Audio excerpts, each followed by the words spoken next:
El Señor esté con vosotros. Proclamación del Santo Evangelio según San Juan. Gloria a ti, Señor.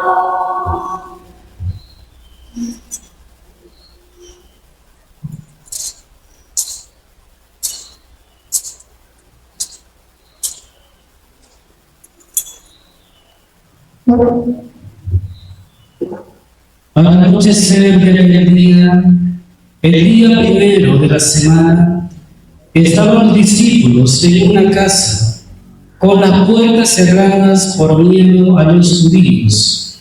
Y en esto entró Jesús, se puso en medio y les dijo: paz a ustedes. Y diciendo esto, les enseñó las manos y el costado. Y los discípulos se llenaron de alegría al ver al Señor. Jesús repitió: paz a ustedes. Como el Padre me ha enviado, así también los envío yo. Y dicho esto, exhaló su aliento sobre ellos y les dijo: reciban el Espíritu Santo. A quienes les perdonen los pecados, les quedarán perdonados. A quienes se los retengan, les quedan retenidos. Palabra del Señor. Gloria a ti, Señor Jesús. Por la proclamación del Santo Evangelio sean borrados nuestros pecados. Por favor, tomen asiento, queridos hermanos. Pedimos al Santo Espíritu de Dios, hermanos, que esta palabra que se ha proclamado nos ayude, no solo para este día, los días que están por venir, sino que sea un alimento para nuestra vida diaria, cotidiana. Queridos hermanos, hace 50 días celebramos litúrgicamente la resurrección de nuestro Señor Jesucristo. Fueron 50 días de incertidumbre para todos los apóstoles, y el testimonio que da el evangelista Juan en este pasaje del evangelio que hemos escuchado es que los apóstoles permanecían en Jerusalén. Recordemos que Cristo muere a las afueras de Jerusalén. Ellos permanecen en la ciudad, salen de allí 40 años después de la resurrección del Señor, porque Cristo los convoca a Galilea, en donde Jesús va a ascender a los cielos, y los convoca en el lugar en donde empezó todo, donde los llamó como apóstoles, para darles una misión: vayan por todo el mundo, anuncien el Evangelio, bauticen a la gente, expulsen a los demonios. Y los apóstoles retornan a Jerusalén, pero se vuelven a encerrar. Hay mucho miedo. Dice el libro de la sabiduría que el mayor miedo que tiene una persona, y que ese miedo viene por el pecado en el mundo, es el miedo a la muerte. Y los apóstoles tienen mucho miedo a morir, a que los maten. Hermanos, lo que sucedió con Cristo fue tan cruento que los apóstoles, por supuesto, tienen mucho miedo y se cierran. Pero hay algo que cambia esto. Está la presencia de una mujer con ellos, una mujer que los anima, que seguramente les habló mucho y los motiva y los acompaña en la oración. Y esa mujer fue María, la madre del Señor, la madre de Jesús. María, por el testimonio que dan los evangelios, fue una mujer llena del Espíritu Santo.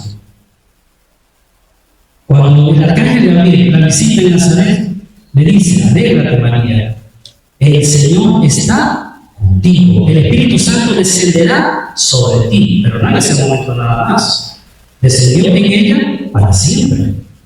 Y ella, que sabía más, los anima, los motiva a la oración. Por eso esa noche los apóstoles están orando y no están haciendo otra cosa. Están orando, esperando. No saben cómo, pero están esperando que Cristo cumpla esa promesa, que el Espíritu Santo descenderá sobre ellos. Este es el contexto, digamos, interno, lo que está pasando con los hombres, lo que está pasando en aquella habitación pequeña, donde están María y los apóstoles. ¿Qué está sucediendo afuera? ¿Qué está pasando en la ciudad? Están celebrando una fiesta. Están celebrando Pentecostés, la fiesta de la recolección agrícola. Jerusalén está llena de muchos peregrinos. Hay mucha gente. Y por eso vamos a comprender ahora el porqué, lo que dice la primera lectura, en el libro de los Hechos de los Apóstoles, cómo es que había personas de tantos lugares, ¿no? Como escuchamos hace poquito, de las regiones de Capadocia, de Judea, de Ponto, de Asia, de Frigia, de Panfilia, de Egipto, Libia, Cirene. ¿Cómo había tanta gente en esa ciudad, de tantos lugares?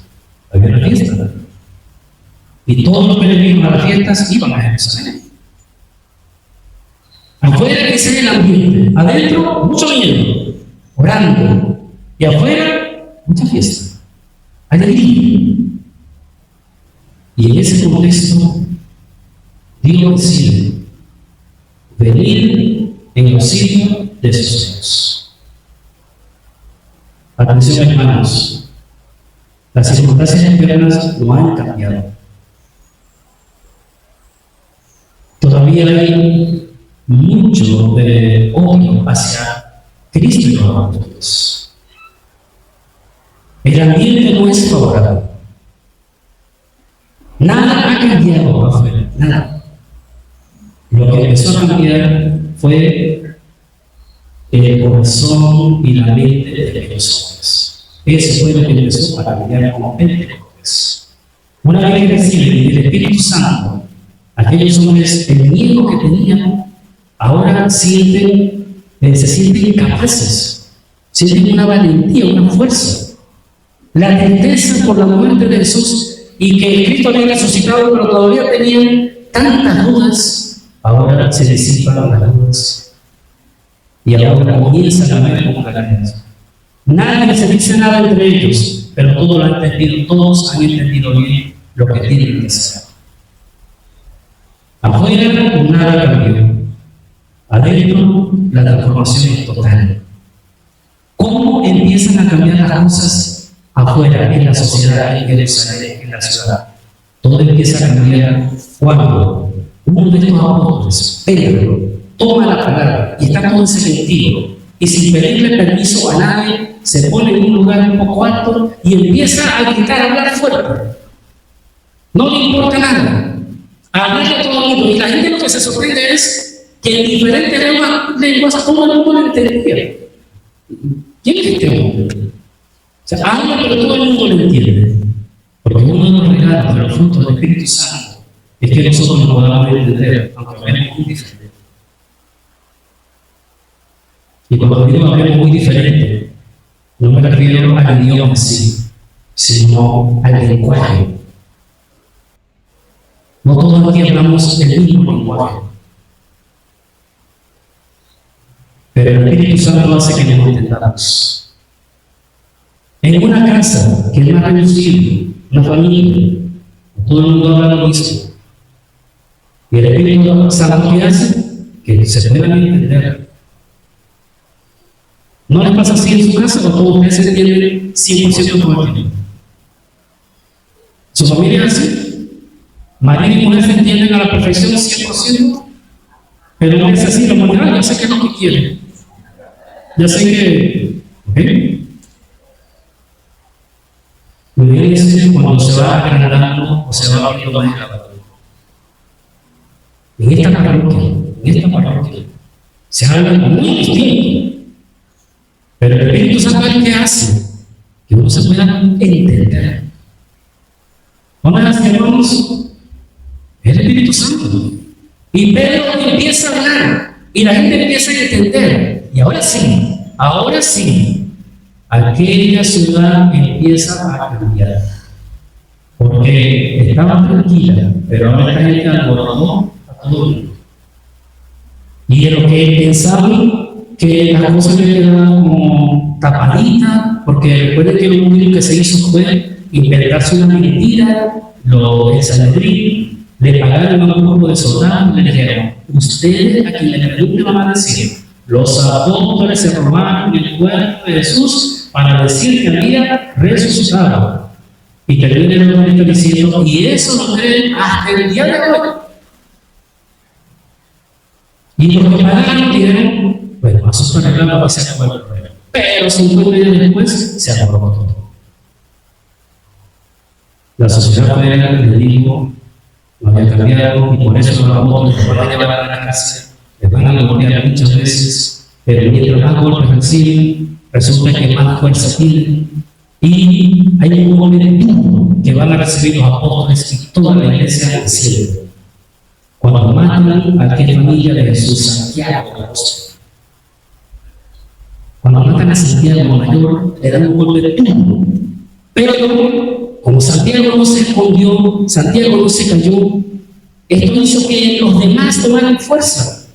Y los que no creían ahora comienzan a convencerse. ¿Quién es esta gente? Que son capaces de morir por otro. De esa manera, hermanos, y la iglesia que nació en un ambiente de recogimiento, de oración, ahora es una iglesia peregrina, una iglesia que está caminando, es una iglesia libre.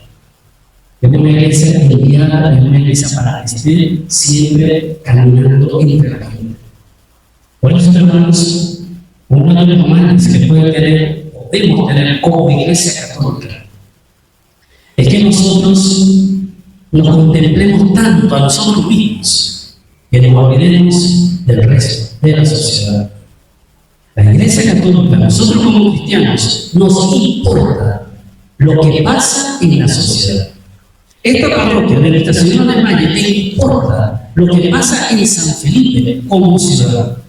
Y si hablamos del municipio, lo que pasa en el municipio de San Felipe es Independencia. Esta parroquia tiene una particularidad, que de esa esquina de la casa para acá, nosotros somos del municipio de San Felipe, pero tiene apenas 3 sectores.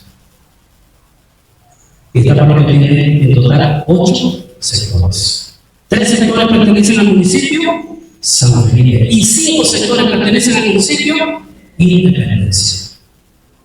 Nos importa mucho lo que pase en esta ciudad. Nos involucramos en lo que pase en esta ciudad. No somos una iglesia ajena, no cerramos los ojos, no estamos aparte. Por eso aquí existe una pastoral social.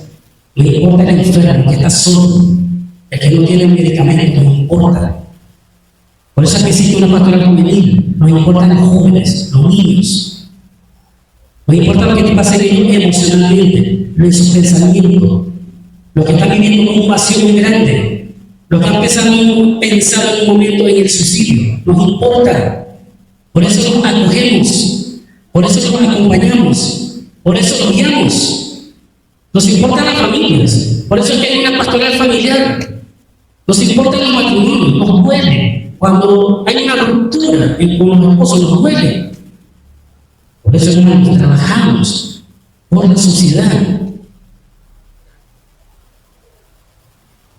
Hermanos, aquí hay una pastoral de madres que oran por sus hijos, por ellas y por todos los hijos. Las madres que oran, nos importa.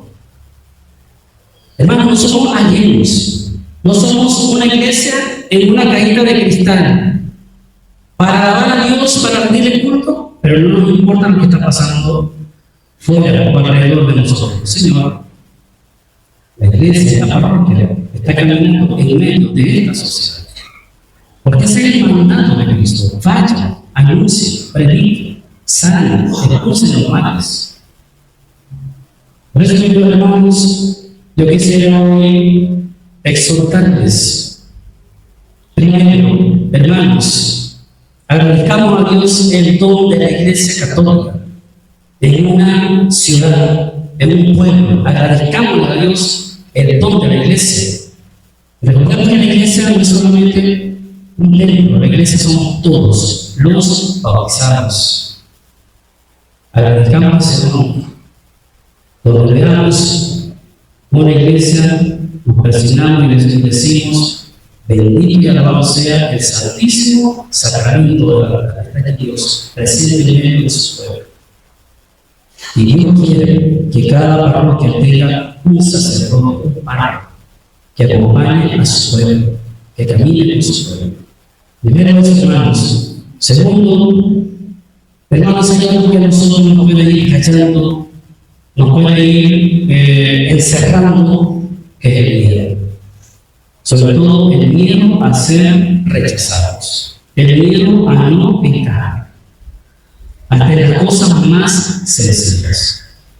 Yo tengo un crucifijo, tengo una medallita, y voy, me invitan a un lugar donde nadie cree en Cristo y me dicen, padre, nadie cree en Cristo. Y yo agarro el tubo y me la meto por aquí, porque digo, sí, me la ven. Y enseguida vamos a empezar a decir, ¿y tú por qué crees en esa cruz? ¿Y tú por qué crees en Cristo? Dios no existió, ¿cómo se te ocurre? Entonces, para evitar eso, me la voy. Pero cuando se va de ahí, la voy a sacar. Eso es lo que hay que evitar. Yo estoy poniendo un ejemplo muy sencillo, ¿no? No ocultemos lo que somos, no nos dé vergüenza.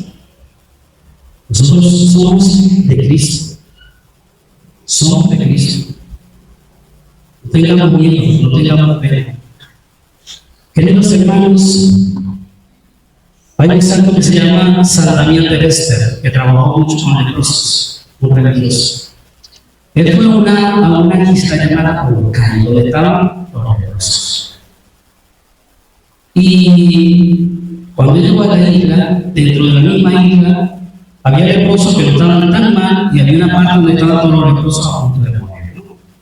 Y él quiso ir allá. Y cuando hubo alguien que lo guiara, le dijeron, padre, ahí no hay ningún cristiano. Yo le aconsejo que no vaya.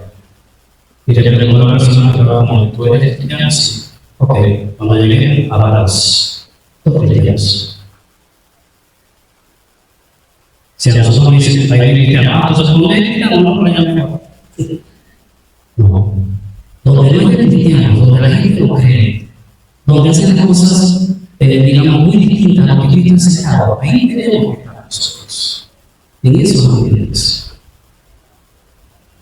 Allí Dios nos envía, a Él le importa las almas de esas personas. Son también de Él. Cristo murió también por ellos. Nos debe importar el que no cree. Nos debe importar mucho el que es indiferente, el agnóstico, el que dice que es ateo. Nos debe importar. Incluso el que tiene resentimiento hacia la iglesia. Nos debe importar. Esa alma importa mucho. Porque Él murió por ella. ¿Ok, hermanos? Por último, aquellos apóstoles salieron, hermanos, salieron con una gran alegría. Que un distintivo que tengamos nosotros como cristianos sea la alegría. ¿Qué no significa estar riendo siempre? Hermanos, pero que se note en nuestro corazón. Que somos una persona alegre, agradecidas. Que lo primero no sea hablar cosas llenas de pesimismo. Hablo un minuto contigo, venía con el ánimo aquí y cuando me fui, el ánimo estaba. No me decía una música, ¿no? Aquí, el ánimo. Hablé contigo y. Ojalá que cuando hablen con nosotros las personas, el ánimo está aquí y cuando se vaya, el ánimo suba 180 grados. Madre Teresa decía que el mejor regalo que le puede dar a una persona es la alegría. Vamos a pedir esa gracia del Señor. Uno de los frutos del Espíritu Santo es la alegría. Oye, cuando usted salga de acá, recuerde que vamos a la iglesia, pero cuando lleguen luego a su casa, regálale la alegría porque van a por casa. Por favor, no vaya a llegar a pegar. Su hija a lo mejor fue en la noche de la fiesta. Y usted le había dicho que viniera a la misa hoy. Y la muchacha le dijo, sí, yo voy. Y cuando la estamos quedando, le dijo, que rápido, demasiado sueño. Y se quedó dormida.